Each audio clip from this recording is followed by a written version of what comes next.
Our next speaker will be William Stein from University of Washington. Hello, so I'll be talking about SageMathCloud. If anybody needs to sit down, I just cleared my chair, so there it is. Also, if you want to ask any questions, just stop me and ask them at any point. Don't wait until the end.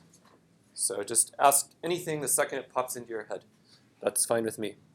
Okay, so SageMathCloud is a website that I created with the help of some other people over the last couple of years. It kind of solves the problem. You have a bunch of students. Well, for me, it solved the following problem. I was teaching a course on mathematical programming, so using Sage, Python, R, etc. And I have 40 or 50 students in the course, and I want them to all have a common environment in which to work. I want to teach them a little bit of LaTeX. I want to teach them some Python, etc. And it gets frustrating having them have to try to install these things on their computers. So instead, it would be nice if I could just snap my fingers and say, hey, go to this website, one single integrated place. I click a button and everybody gets an assignment. Everybody uses exactly the same software. At any moment in time, I can see exactly what they're doing. They can ask for help, and I just click somewhere and I see what they're doing and make changes to their documents in real time. When they're done, I click another button and it collects everything from them, etc. So that was the problem, and SageMathCloud is a solution to that problem. Okay, so now I'm just going to show you a little bit about how it works. So this is the website, cloud.sagemath.com, which of course you can't see it there. But if you type, I'll just cloud.sagemath.com. You can also go to the Sage website for the mathematical software Sage, which you can find by, for example, typing Sage space math into Google, and then it will be the first hit. If you go there, have people heard of Sage, the math software? Okay, good. It's kind of, people have heard about it now because I started in 2004. So it's been around for more than a year. It's been around for more than 10 years now. So it's been around for a long time. If you go to this website, you have kind of two choices about how you might use Sage. One is on the left, online. The other is on the right, which is download. And nowadays, people are wary of downloading software. And so typically, people click on something on the left. If you just click on the big button on the left, that takes you to the SageMathCloud website. Okay? Once you're there, you can create an account. So you just agree to the terms of service. You can either put your name, email, and choose a password in, and then click the green button. Or you can just click one of these buttons, Google, Facebook, GitHub, or Twitter, and it'll create an account for you automatically that's linked to your Google account or your Facebook account or whatever. Okay? So you have either option. So I will sign in. I think I have things set up with Google.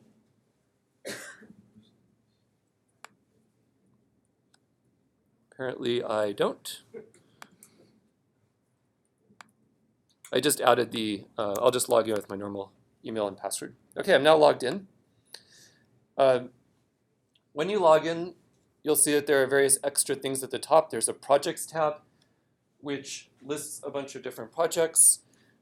There's an account tab, which has account settings. So things like color schemes. There's a terminal, so you can type at a terminal. There's also a code editor and IPython notebooks and so on.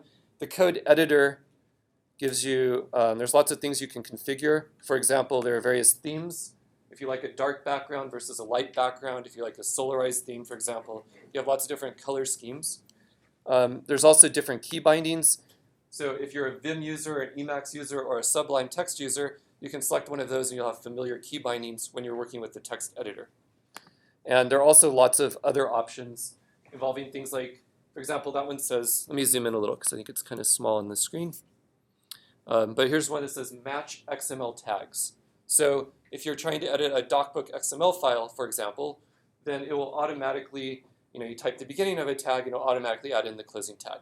Or if you're editing HTML, it's just very handy to have that. There's lots of other little options like this. There's code folding.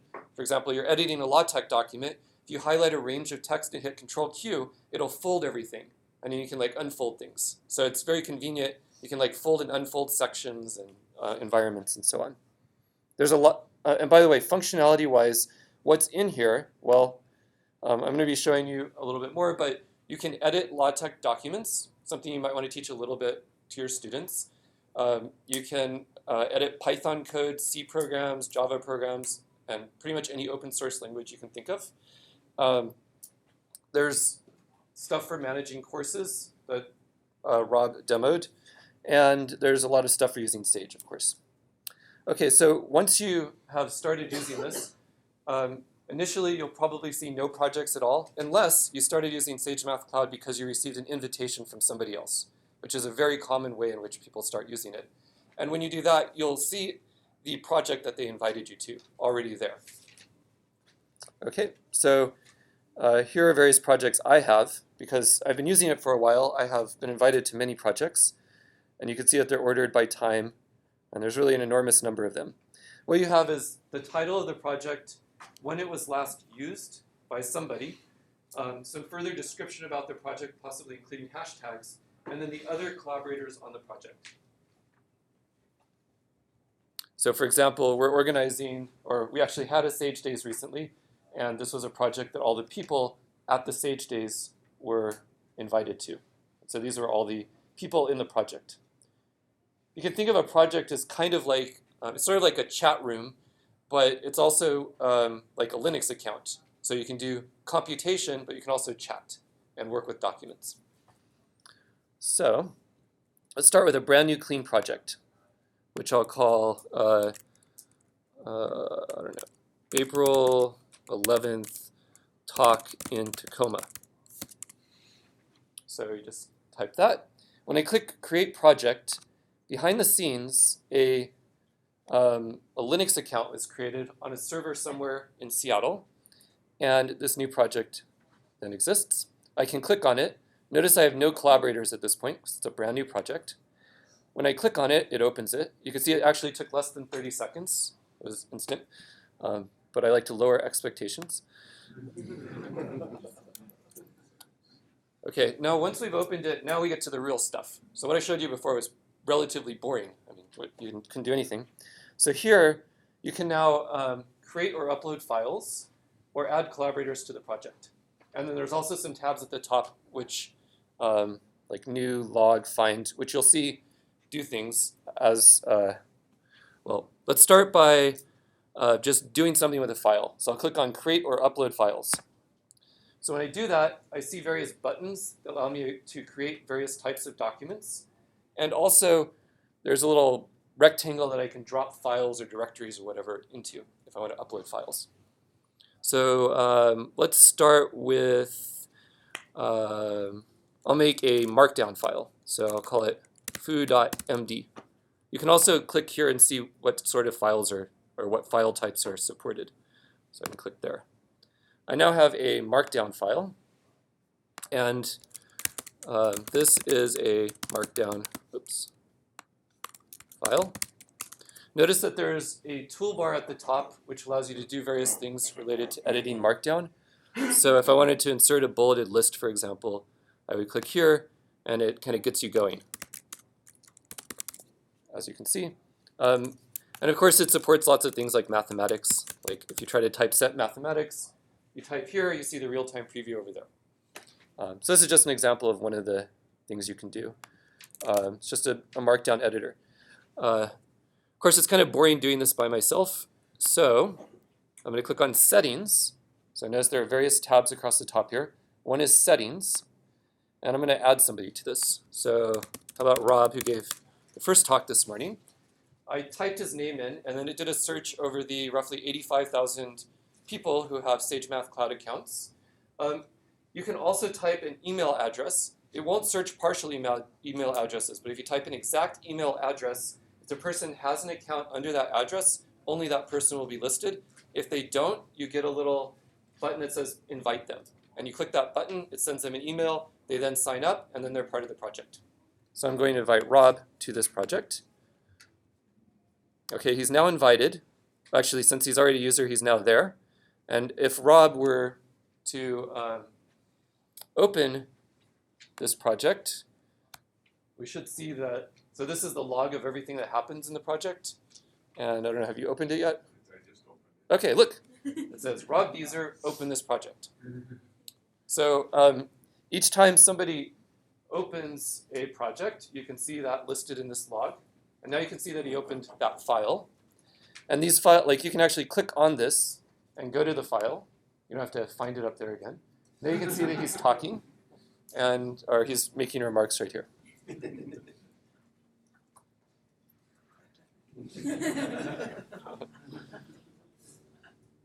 And then there's a typo, etc. So this is just one of many document types. Let's try another one. So I'll click on New, gets us back here, and now I'll make a Sage worksheet. There's a default file name, which is just the current date and time. You can change that, but I'll just leave it like that and click Sage worksheet. So that's all I have to do, and then in a moment, right now it's starting up a Sage server, which will stay running as long as the project's running. And then once the Sage server is started, I'll be able to start evaluating code in here. It should take about 5 to 10 seconds. Okay, so now this is very similar to the previous document that we were just looking at. And by the way, you can still go back to that document. It's just a tab right here. And you can drag the tabs around if you want to. But here you can type an expression and click the run button or hit Shift Enter, and it'll evaluate it. So, yes. There are also lots of, like if you don't, you can zoom in the font to make it really big without making the entire user interface big. It looks kind of bad because I've zoomed in so much, but you can make that big. There are lots of sort of hints here if you want to do other things. Like if you want to draw plots, you can click plot, and then let's say we want to do draw a random walk. So it just inserts the code to do that, and then I hit Shift Enter, and there's my random walk. So you can see it draws a nice plot. And you can go back and edit things. Like if I wanted to make it a much shorter random walk, with say 10 steps, I can just change that and hit Shift Enter again, and then it draws the corresponding plot. Or maybe I can make it much longer, make it 100,000 steps. And see, you can just go back and forth, change things, etc. Let's do another example of an implicit 3D plot, just to show you some of the power of it should not be doing that. So what this does is it defines 3 symbolic variables, defines a function p involving cosines, and then it draws the implicit plot of everywhere where that function is equal to 0. And you can see that you can spin it around, you can zoom in and out, etc. And this is not using Java, in case you're concerned. It's using WebGL via the 3JS library. And this will run on any reasonably modern browser, on any OS. So it will work on smartphones, etc. And it will fall back to canvas rendering if necessary. But nowadays, like if you don't have 3D acceleration on your computer. And it will also gracefully handle if you have 50 3D images in the same worksheet and so on. So it's pretty good. Okay, so that's Sage Worksheets. Let's do another thing. I'll make a new directory, and then inside of that, I'll make a LaTeX document. So LaTeX example, and then I'll click folder. So now I have a new directory. So this is like a little file manager. That should not be period. Okay, LaTeX example. Now inside of this directory, I'll just click here and say LaTeX. And now I have a new LaTeX document. And here it is. So on the right, you have a preview of the document, and on the left, you have the tech. One fun thing that just works here is you can do use package SageTech if you want.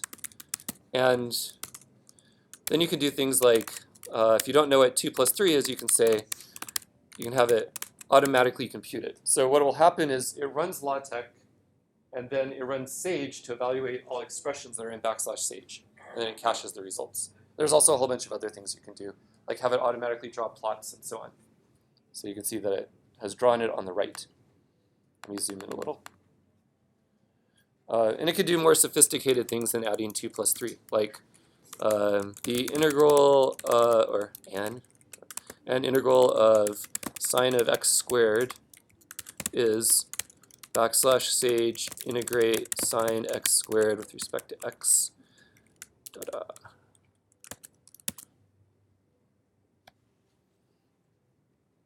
So it'll compute that complicated integral and then insert it into the document in a moment. Oh,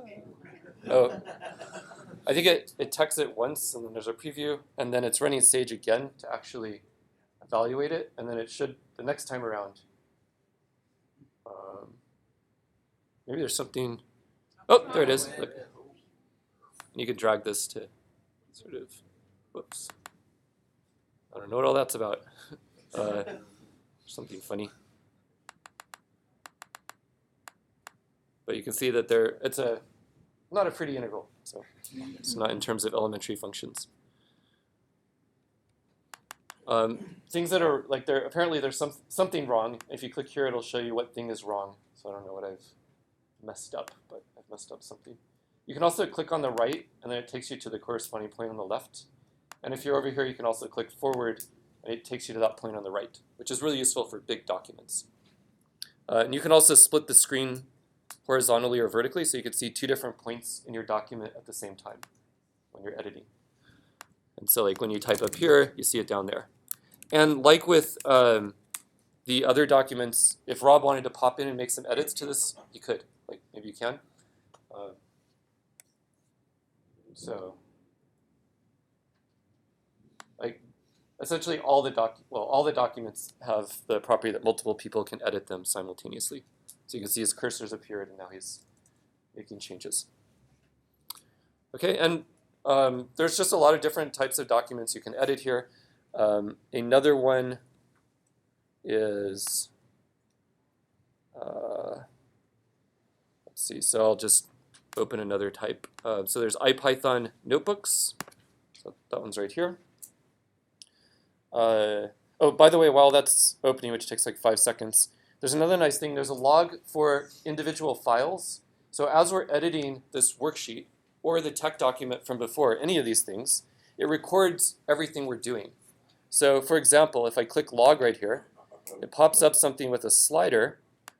And as you drag the slider, it goes back in time. And notice it has the time right here. And so just go back and forth, and you can see the document evolve. And you can copy and paste previous versions out. And the same is true of everything here. With the tech document, there's also a log. You can click there and then move your tech document back in time or forward in time. Okay, so that concludes a tour of the functionality of SageMathCloud. Maybe I'll leave see the LaTeX or the Sage worksheet with the spinning graph there. Regarding resources, so right now there's 65 classes that are using this, as far as we know. The load on the hardware at University of Washington for that's like, I don't know, 10 or 15%. So there's still significantly more resources available. It's completely free at present, especially for academic and non-commercial use. There will be an option to pay if you want to use this for commercial use, or if you want faster compute resources or more memory in the future. Okay, and that's it.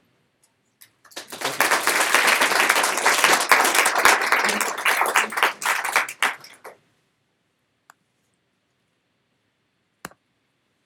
I think we've got some questions. you. Okay, your question. So most of the computation's happening on the server side? Yes. Okay. Is any of it done in JavaScript or doing some sort of transform JavaScript like? Well, when this plot is rotating around, that's kind of like when you draw the scene, it sends the scene to the browser, and then the browser renders that entirely in JavaScript using WebGL.